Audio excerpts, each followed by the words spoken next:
Le 19 avril 2024, l'exposition d'images en mouvement intitulée Notre eau, notre ville, la rivière Suzhou rencontre la Seine a ouvert ses portes au Centre Events Paris. Un événement qui s'inscrit dans le cadre du 60e anniversaire des relations franco-chinoises, de l'année sino-française du tourisme culturel et d'une série d'activités interculturelles intitulées Our Water.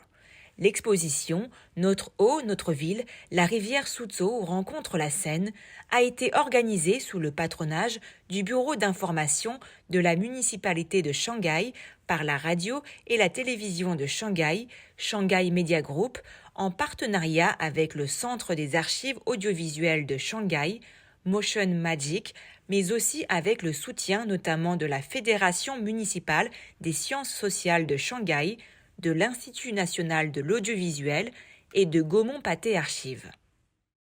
Dans son discours d'ouverture, Zhong Jing, vice-présidente de Shanghai Media Group, a déclaré « Cette exposition montre non seulement des œuvres audiovisuelles historiques, mais aussi des documentaires récents sur la rivière Suzhou. » Elle a également remercié ses partenaires dont l'INA, Gaumont Pathé Archives, le Centre Events Paris, Mandarin TV et Bank of China.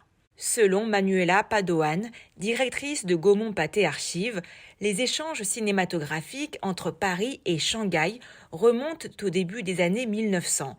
C'est grâce aux documentaires réalisés par Gaumont que le public français a pu découvrir la vie des habitants de Shanghai au bord de la rivière Suzhou.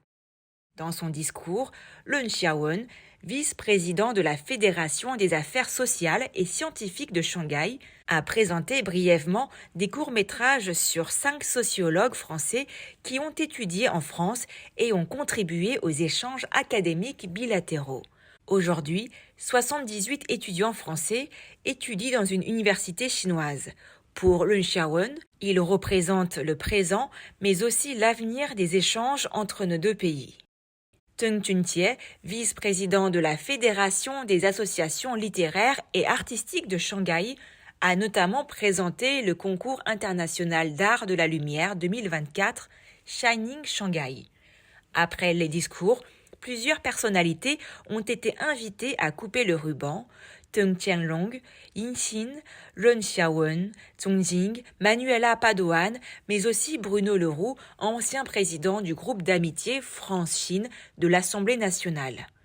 Le deuxième moment important de la journée fut le lancement du concours international d'art de la lumière 2024, Shining Shanghai.